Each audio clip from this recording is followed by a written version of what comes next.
The consensus candidates for Speaker and Deputy Speaker of the House of Representatives on the platform of the ruling APC, Tajuddin Abbas and Benjamin Kalu, have been unveiled to members-elect. The unveiling took place at a meeting in Abuja amidst controversies surrounding the party's zoning system. Speaking after the ceremony, the speakership candidate Tajuddin and his deputy Kalu say their nomination is based on competence. Take a look. I feel elated, I feel inspired, because I believe if the party is going to use competence as its yardstick, I am the right person to actually be picked.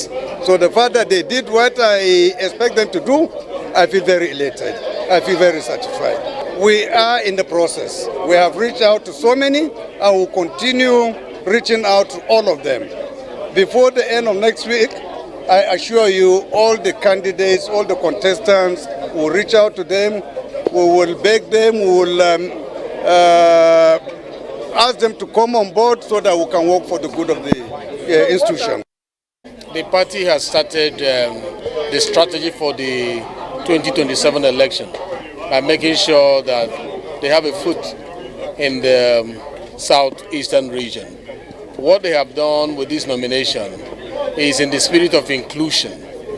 The Southeast is going to feel the power of cohesion, and national loyalty is going to be driven by virtue of this that has taken place. It was a wise decision to include the Southeasterners in the structure of government that is being formed. As you know, it is the responsibility of a ruling party to set up the architecture of government in order to achieve the set national objectives. And I'm sure by making sure that everybody embraces that national objective will help them achieve it faster. And this architecture that is being displayed now is all-inclusive architecture. And my people in the Southeast are delighted that they're being considered. And that will change the dynamics come 2027.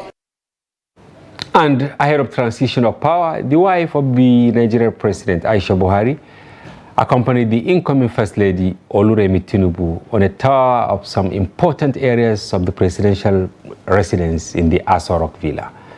During the tour, Aisha informed Remi that the glass house is designated as a temporary residence for the president and his family during a transition period. Journalists were not allowed access to some parts of the building during the tour due to security reasons. Aisha later emphasized that the presidential residence is a highly secured area meant strictly for accommodating the president and his family.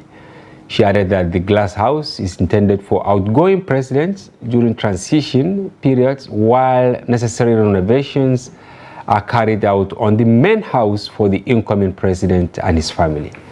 Remi, on the other hand, expressed her appreciation to the wife of the outgoing president for the warm reception and pledged to work hard for the welfare of all Nigerians.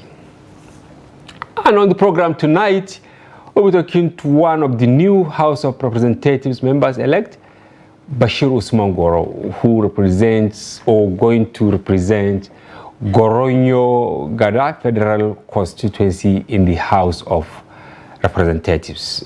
He's from Sokoto State. He will also be sharing some of the thoughts of his fellow newcomers with regards to the makeup of the 10th National Assembly leadership.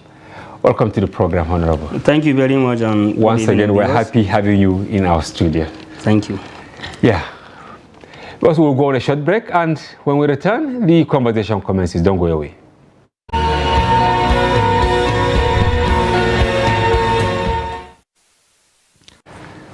Yes, to begin with, almost all new members-elect, including those that are coming back for a second time, are in Abuja for induction. Have you been to the ICC after going to Sheraton for registration and all that? Yes, of course. Okay, what is the nature of the induction? Well, as usual, induction is a session that I prefer to to give the new members a technical nitty-gritty of the legislative activities, to have a first-hand knowledge of what you are going to do at the chamber, and to have a very brief introduction of exactly the knowledge of the legislative activities. Yeah, and according to National Institute of Legislative Studies, almost 70% of the new members that will constitute the 10th Assembly are new. Have you seen some of the old members there? Because they're actually notorious for absenteeism. I'm sorry to use this, but some will believe that they don't need any refresher course, so they will not be there. I don't know. Have you seen some new members? Yeah, of course. There is new members and there is returning members, and issues concern law. So you have to be very updated. It's not because you are a returning member. You have to be consistent. So some of them were available at the training, while some they are not available. They didn't come. Yeah, they feel the training is for the new members, and of course, it's our training because we need to know the nitty-gritty of the legislative activities. And maybe they enlighten you about some of the etiquettes of going to the National Assembly. Maybe there will be, just like in school, when you go, you register, you need to participate for a certain number for you to have been qualified as someone who has discharged his legislative responsibilities. Am I correct? Actually, induction is just, as you said, it's just a refresher. It can't give enough introduction, introductory knowledge to the legislative activities. So I want to put further to how you are going to research more and to know much more on the legislative activities. And most part of it is of course documentation to the National Assembly. You present your credentials and all that? No, it's not credential. Of course, documentation of your constituency, your names and everything, and details. Okay, all right. Yeah. So how will you rate the exercise? Is it worth it? Because some people have started complaining that billions of naira must have gone down the drain in court. If I can tell you, I can say this exercise, the amount of money, the kind of logistic that put in place, I don't think it's it's necessary for Institute for Legislative Studies and to spend such a humongous amount, even though it's not in public. You see the logistic put in place, everything. As for Nigerian, with all scarce resources, we shouldn't have gone through all of that. But you are a beneficiary. Why do you think it's unnecessary? You have to be patriotic in each and every activities, or things that you have affected. But if you have your way, you will say, let you people do the... There is a lot of way that you can, give new members a pressure knowledge or an introductory knowledge of the legislative activities, even not going through all these long procedure and process.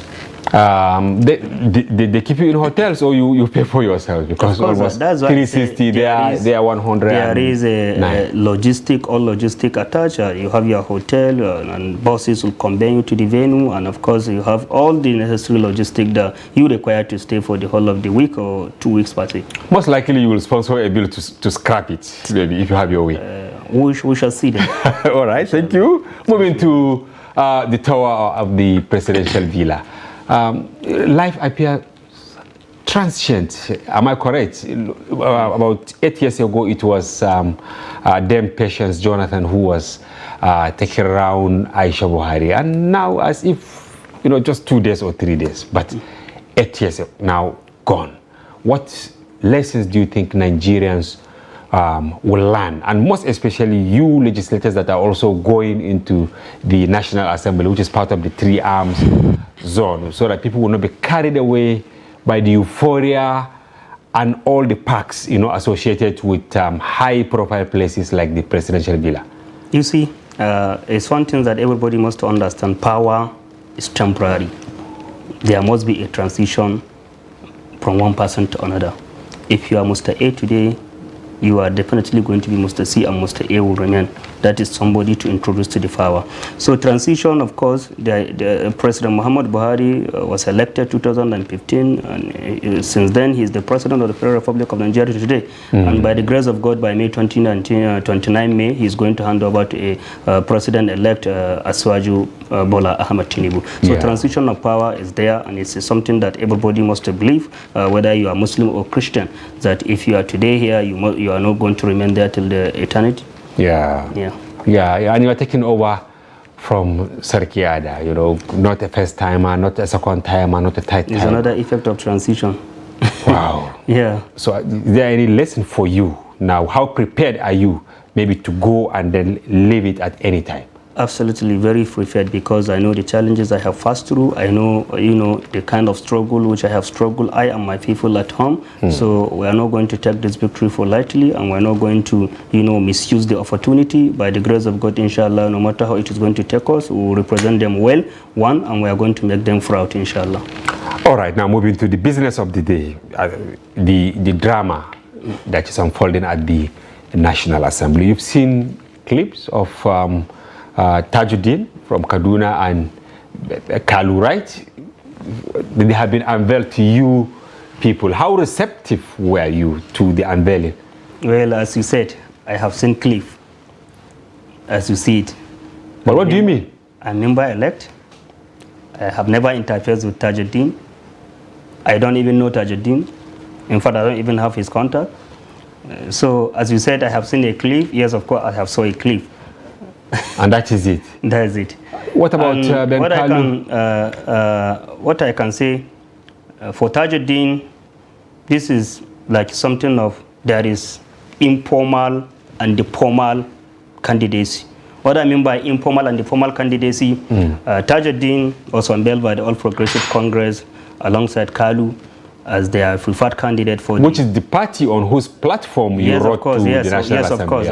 But as a National Assembly, by Constitution, it is not party affairs, it is not party matters. What was said by Constitution is we should elect somebody among us who has the capacity and competency to oversight, to preside of all of us. There is no party line there. I don't understand. Let me get you right. Let me get you right. You think the whole unveiling is needless? Yeah, of course. It's not in line with the Constitution of the Federal Republic of Nigeria. Constitution said... Or the guidelines of the National Assembly, maybe the ground rules. It's not also.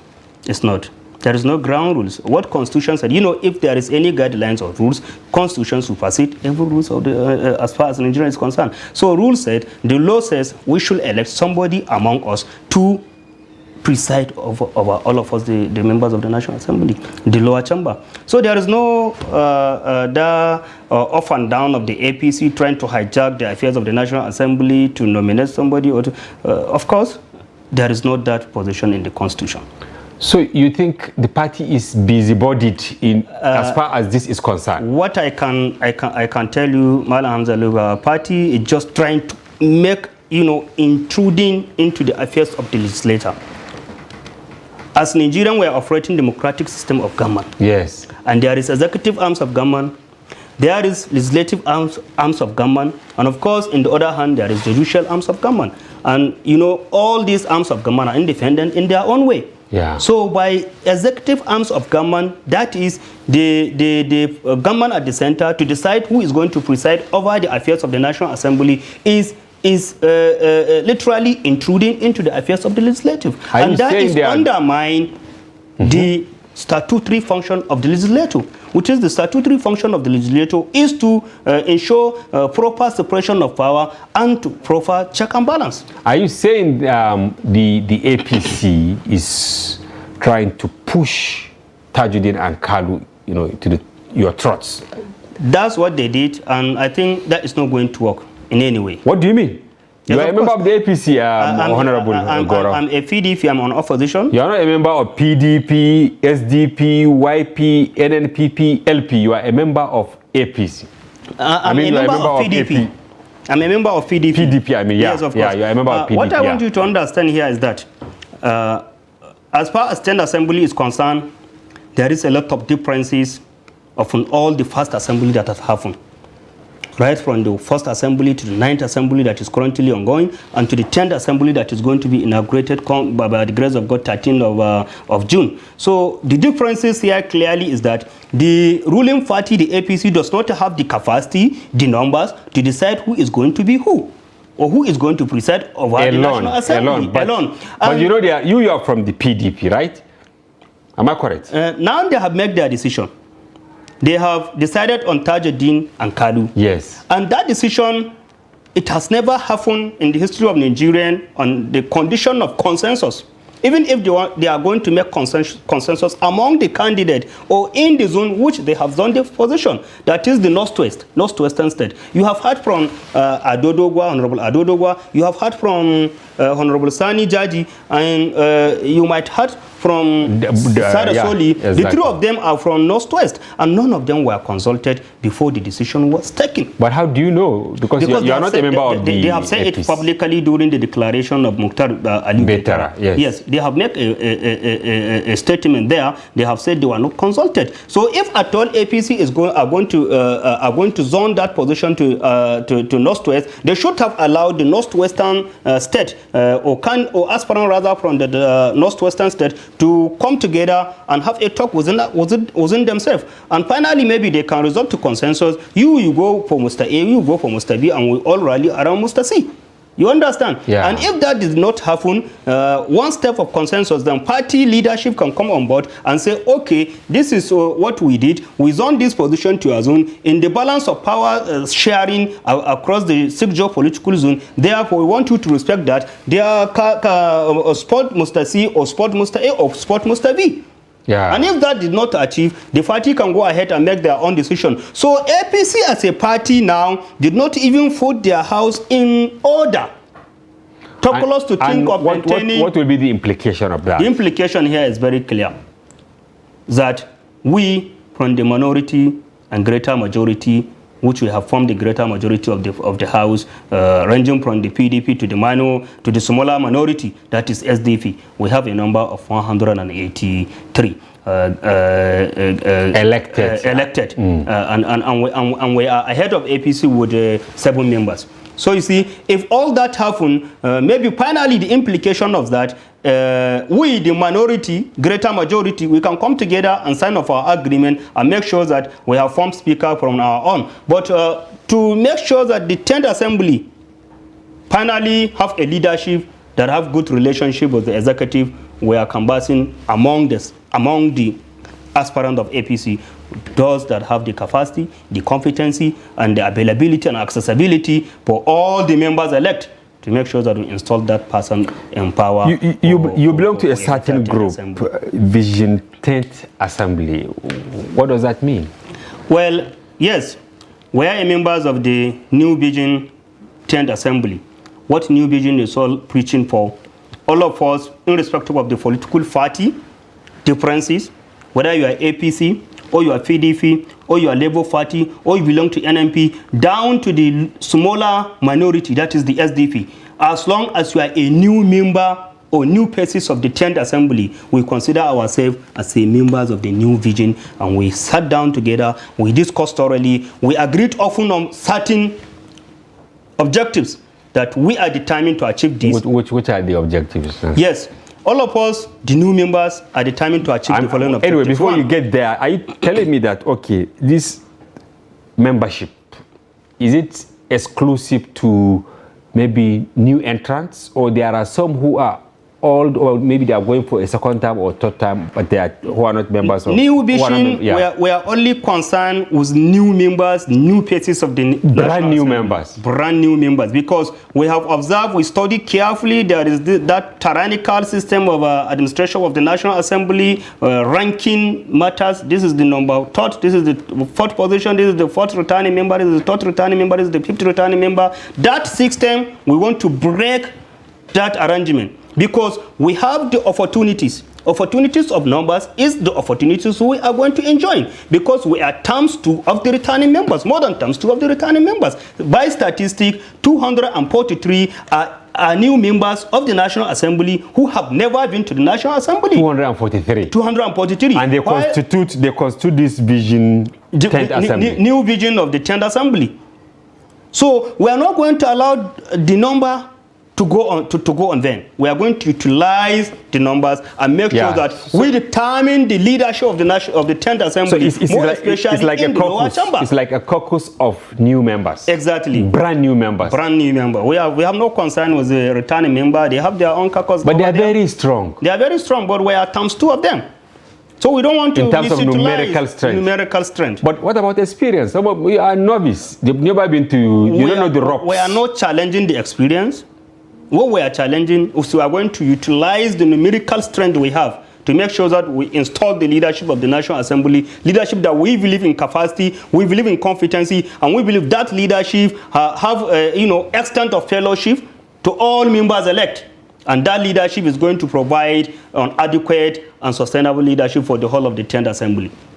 Wow. And the membership is drawn from across all the political parties? Yes. Including the ruling APC? Of course. You mean new members elected on the platform of APC have agreed to join? There are more than 100. There are more than 100 from the ruling party. And one time, I'll bring one of them to speak in your studio to tell you how prepared they are to go with the agenda of the new vision. Who championed the formation of this Vision 10? In fact, the chairman, even the chairman of this forum is from APC, from Bauchi, Honorable Ismail Davo.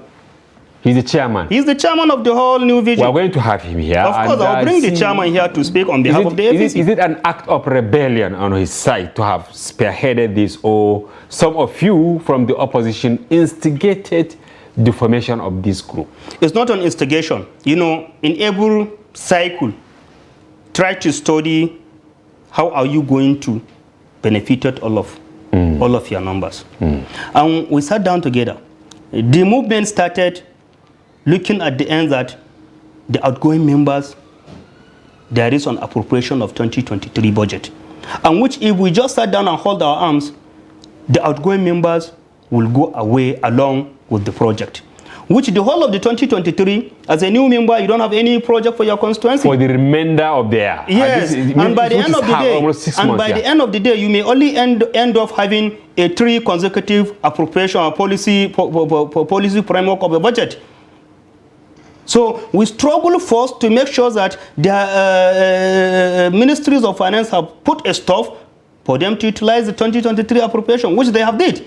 So that's the first beginning of the struggle. The first success. And after we have achieved that, yes, after we have But how did you get the window to approach the Ministry of Finance or whoever to now say, look, these people are going, so don't let them go with what is meant for the constitution?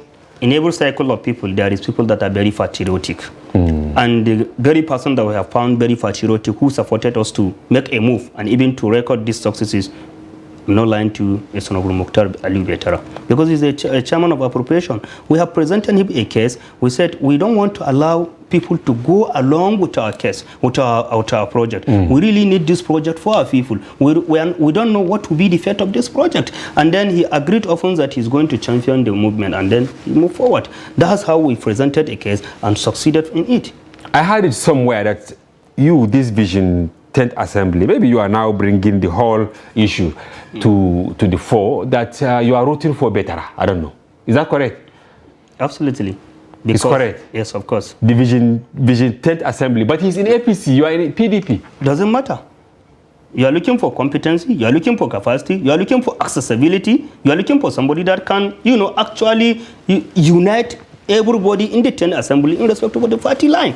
But with this revelation, don't you think that his members who are not coming back, they will feel betrayed by what he did, by just aligning with you, maybe because of your numerical strength, for him to have an edge over other contenders? That is not his attitude. They were the one that first bring in this policy, I can call it, as far the beginning of the 9th Assembly. Because he told them clearly, look, allow your outgoing members to go with their project. And maybe perhaps it may be their own settlement package. Then the members then rally around and gang off against him as a chairman of appropriation, saying that no, you must to allow our project to be in our own custody, which he did. So now it is a turnaround. Majority of them didn't come back. Payback time. It's a payback time. Majority of them didn't come back to the 10th Assembly. And such, they don't have any case or any issue to make, because they are the one that are pushing us to do that. And then now another people are benefiting from their first struggle. Now, as it is, it appears that members across party lines belonging to this Vision 10th Assembly have made up their mind. That is the generality of the matter. And is this not a rebellion against the APC? as a party, ruling party. I told you the New Vision Tender Assembly. And its candidate, you know, for us, we don't have party. For us, at the New Vision Tender Assembly. It's not about party. It's not about party. I told you the objectives first. We agreed to come together to preserve the independence of the parliament, which you all agreed upon. And then, secondly, we agreed to come together to make sure that the choice of the leadership of the 10th Assembly, more especially the lower chamber where we belong, where we are going to belong, reflect the yearning and the aspiration of common citizens of Nigeria.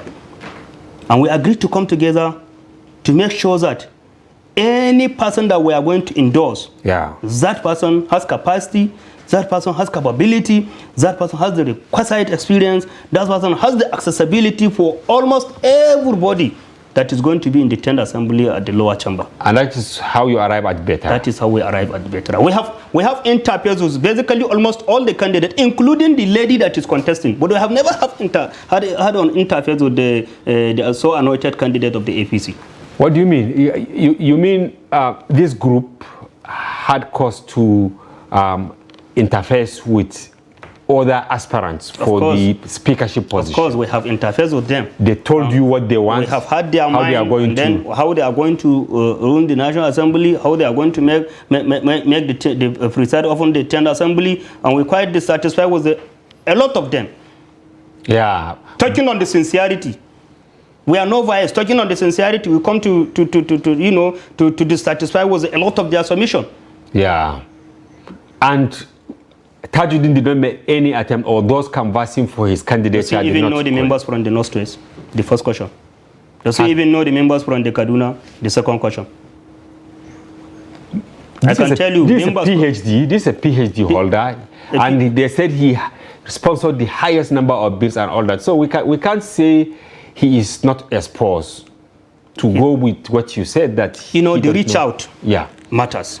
And then I can tell you categorically, as far as the rest of speakership, the 10th Assembly is concerned, there is nobody that have the reach out, that extend his hand of fellowship, that constantly maintaining the contact, that sustainably communicating with almost basically all the members elect, irrespective of being you returning or a new, being you APC or a PDP, being you Labour or an NMPP, being you ABGA or SDP. But you are a new member. How did you arrive at this? How is it that you penetrated even the old members to know how they have been relating, or better actually find a way to reach you, to convince you to agree with what he told you? No. I told you we reached them all by ourselves. We interacted with them. But why you didn't reach out to Tajuddin, Honorable? It's accessible. That is the first point to answer. It's accessible. This is an indictment, an allegation. No, I'm telling you the truth. You can sample. You are a journalist. You can sample. You can go for journalism investigation. Among the members elect, ask with Tajuddin. All right, I will hold your breath here. Viewers will go on a short break, and when we return, the conversation continues. Don't go away.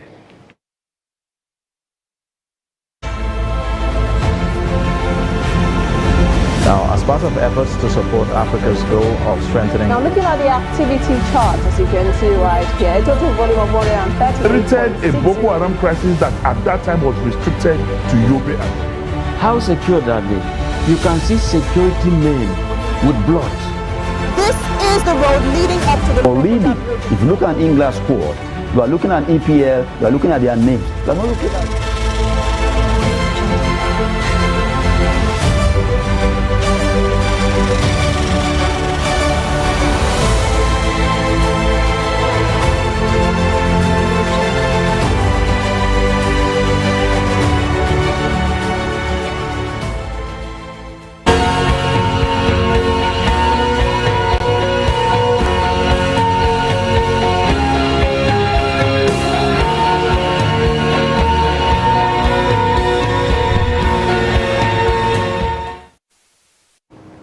Welcome back. If you are just joining, this is Daily Politics on Trust TV. Do well to follow the conversation across our social platforms on Facebook, Instagram, and watch us live on YouTube. I still have a new member-elect, Bashir Usman Goro from Goronyo Gada Federal Constituency of Sokoto State on the platform of opposition PDP. Welcome back. Thank you. You sounded rebellious in the first part of this conversation. You are one of the youngest legislators, you know. Maybe you have only two that are younger than you in the new or the 10th assembly. Is this what we should expect from people like you, rebellion against the existing order? I don't think there is any... And for the betterment or otherwise of the populace? I don't think there is any existing order that say you should not talk to, or you should not belong to a group which you believe in their formation. So you have to speak the truth already? Yes, of course. My background as a comrade, I just have to speak the truth, naked. But you are firing from all silencers even before you get to the chambers. That's what people should expect from me. You know, you cannot expect me to go to the chamber and hold my arms without, you know, as a member of the opposition from the very beginning. Yeah. You are not expecting me to go to the chamber and hold my arms, you know, and then not to checkmating or performing my statutory function, which is checking and balance the activities of the executive.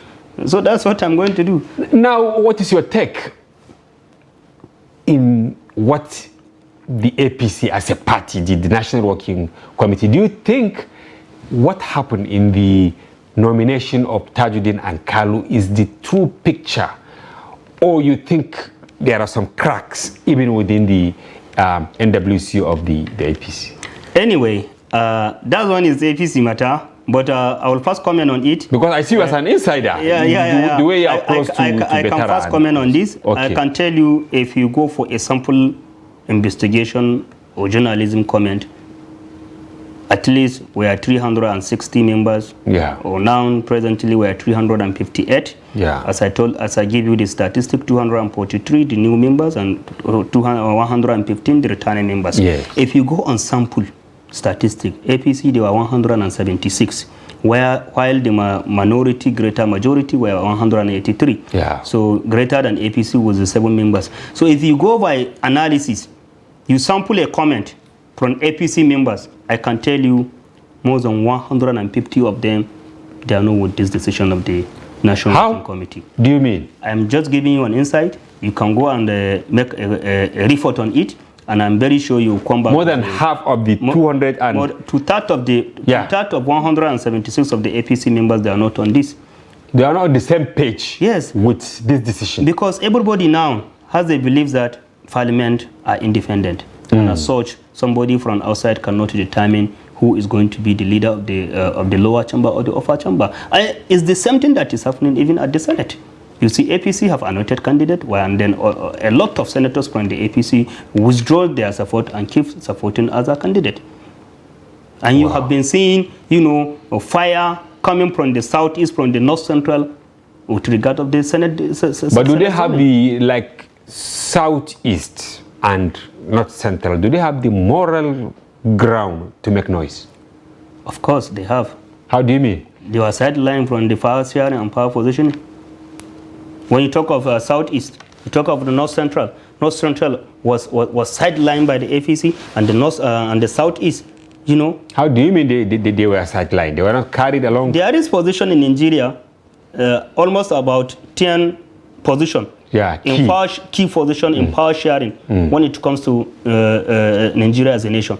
President, vice president, Senate president, deputy Senate president, speaker, deputy speaker, and of course there is SGF and the chief of staff to the president. Those are the key positions that being considered when it comes to the power sharing and the formulation. Ahead of serious, you know, convocation of the National Assembly and all that, Some of these things must have been agreed upon. Exactly. Now look at it, from their zoning, North Central doesn't have any. So how will the members of the North Central, the reps elect, the senators elect, who feel when they were segregated from the decision of the party?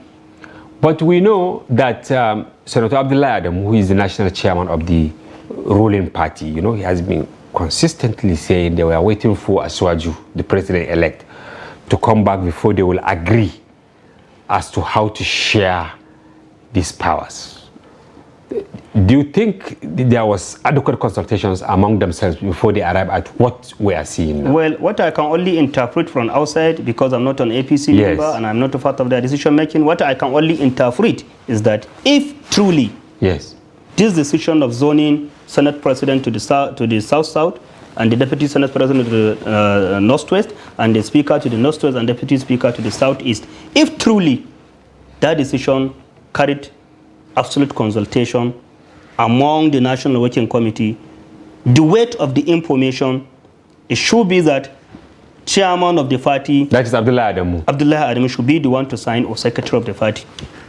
But it is the press secretary that signed the paper. But in any way, that is the affairs of the APC. I only achieve a comment. Yeah, on it, but do you think, you made a pertinent point here that going by the weighty decision taken, at least the chairman should sign it. Or secretary of the party. Yeah, but they did not. Yeah. And you think this is a sign of rebellion even from their end or something like that? Of course, there is I don't want something to internally, push you there is into something affairs internally, that there is something internally that not anybody is in position to understand. Even the members of the APC, they are not in position to understand. But, escaping yourself from what you do not believe in may equally tell a lot of your dissatisfaction. And the chairman of APC, Adamu, is a well-principled Abdullah Adamu is well-principled somebody, and is somebody that cannot, venture into what he didn't believe in. So I can say. Can we say this posture is what, gives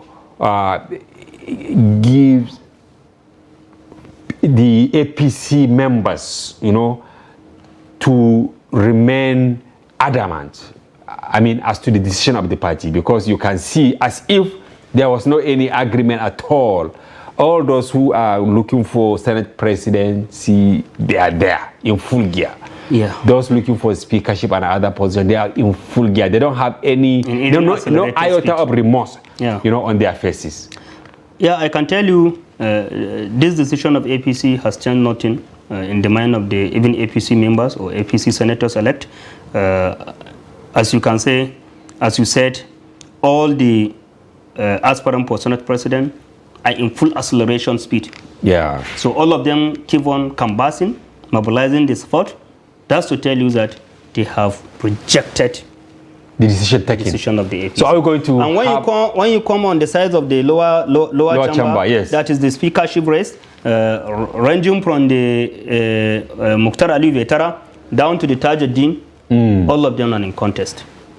The lady, Gaddi, Aminu Sani Jaji, Deputy Speaker, Sada Soli, all of them were around during the declaration of Mukhtar Ali Vetara, and they were pledged to support one among them, which they are going to continue to consult among them and to keep harmonizing issues and interests to the extent that they will reach to the final candidate among themselves. That is, the candidate of the ABC is none of their interest, it's none of their business. Wow, and the coalition of these contenders who are vast. Yeah, 8 of them. So you see the possibility of them maybe coming up with one candidate at the end of the day? A lot of consensus is ongoing.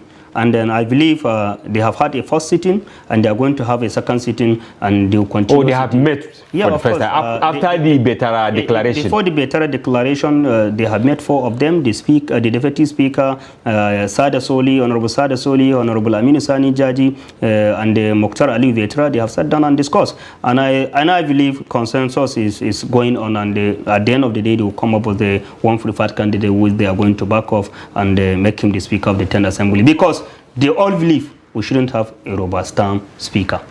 Of course, the Senate, some of the contenders like Indume, like Sani Musa from Niger, and even outgoing governor of Ebonyi State, they have all said they will respect the choice of Ashwaju, the incoming president. But we didn't see this in the House of Representatives. Can we say that, unlike in the 8th Assembly, when former governor of Kwara State, Senator Bukola Saraki, gave Buhari tough time, maybe this time around it is the Speaker that will give Tinubu tough time?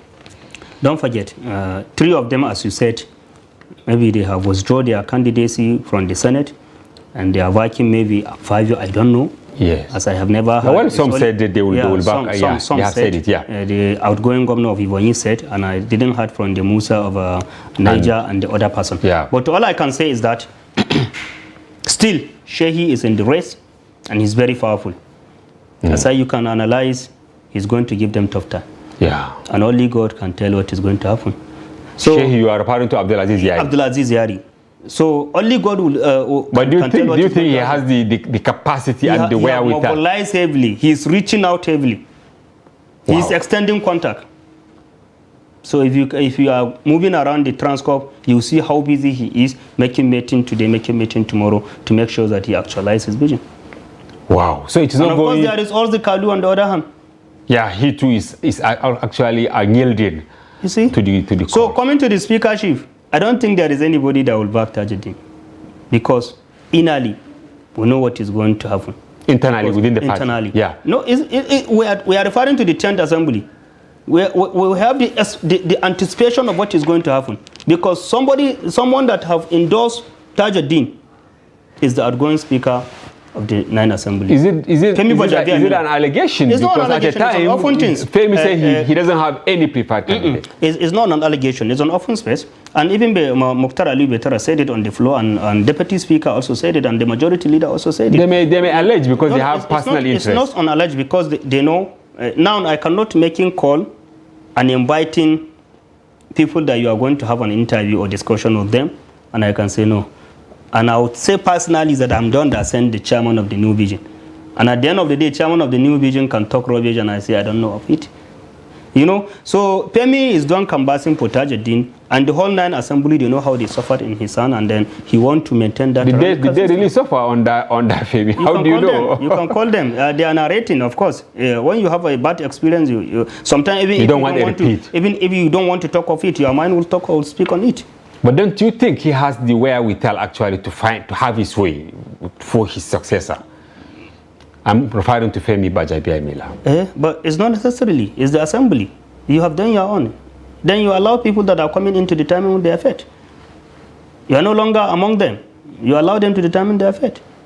So now, who do you think actually messed up everything?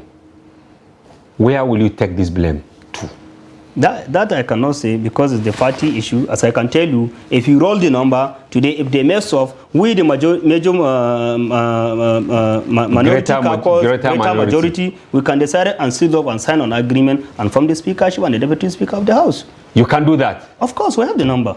But are you not betraying Nigerians? I mean, the democratic definition it's not a betraying. As I told you earlier, there is no a specification or clear definition that says party A or party B should be the party to form a leadership.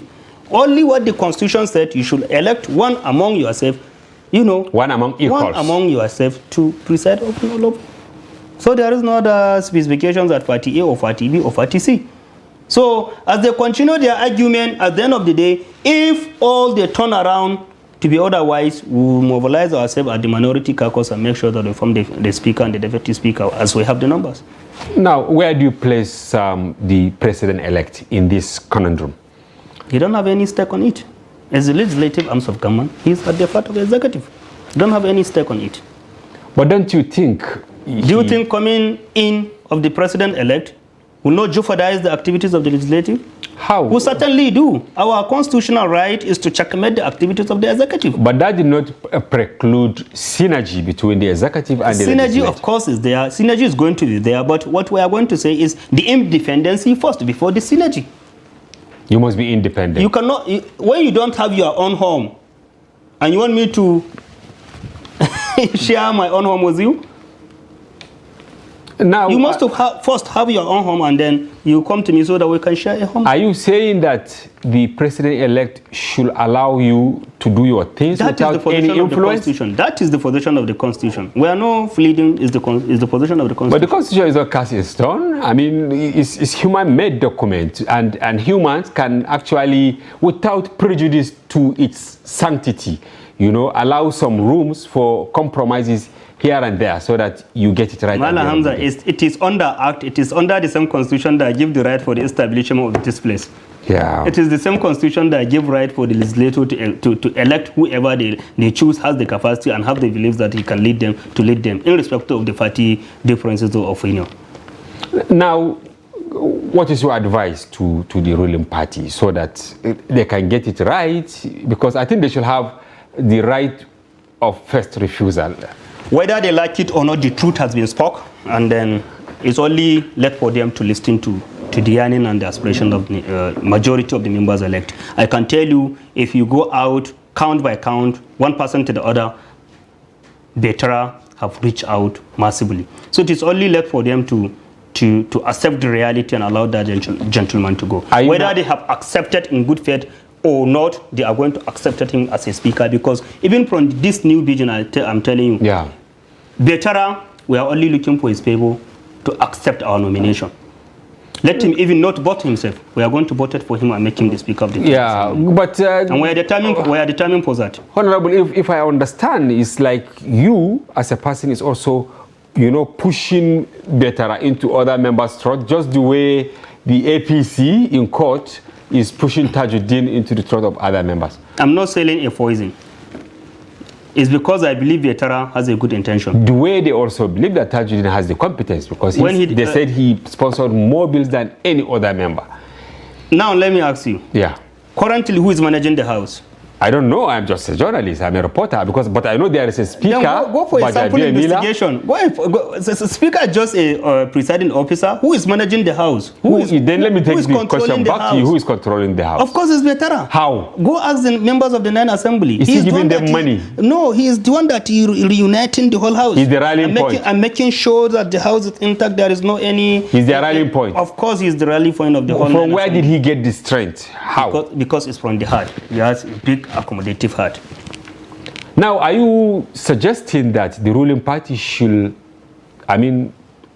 swallow its vomit? Of course.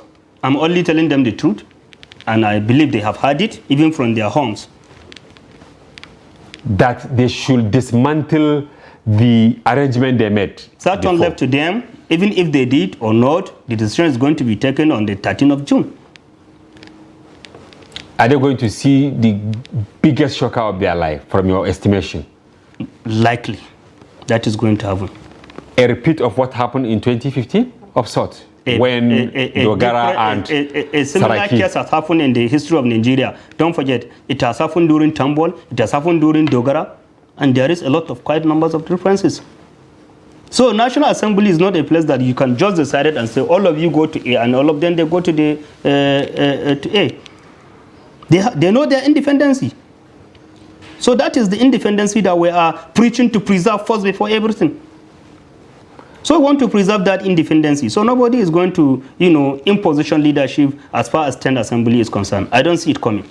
You see, some people are saying better would not be better, because when he took over the appropriation committee, it was actually a modest committee, the membership, but now it has ballooned, to unimaginable proportion, meaning that maybe he's using the opportunity at his disposal to entice other members. Of course, you are just going into that house for the first time, but I understand that you know a lot, going by your wide contacts and all that. Why do you think people should trust him? Well, Mala Hamza, let me just quickly take you a little bit back. What I have said about Betara, I told you he has a big heart, an accommodative heart. You understand? Is that his quality that give him that opportunity? Having been the chairman of the appropriation committee, he saw some members very idle, doesn't have anything much to do, and he all bring them on board into his committee. So he brought them and engaged them. And engage them in different activities. And mobilize them with resources. It's not even mobilizing them. To engage somebody on a particular activities is showing concern. That's why I have kept repeatedly saying that he have extended a hand of fellowship. It's somebody that he cannot just look at you, even if you have lost the election. He cannot just look at you scrambling up and down in Abuja without anything doing. He will simply call you and let you engage. Now, finally, beyond this sharing of resources, sharing of money, committees, and all that, how can we better the legislature in terms of, good laws that will benefit the generality of Nigeria? It's part of the objective of the new vision. We have agreed often that everybody that we are going to support to be the Speaker of the 10th Assembly, that person should be somebody that when we deliberated the serious matters and issues at the floor, that matter should be taken often as a priority. All right, thank you very much, Bashir Usman Goro from Goronyo Gada Federal Constituency, Sokoto. Thank you very much. My pleasure to be here. Thank you for coming to the program. Thank you. I will have to have you again. Inshallah. All right. Viewers, that's a wrap on today's program. Thanks for watching and do join us again. I'm Hamza Idris.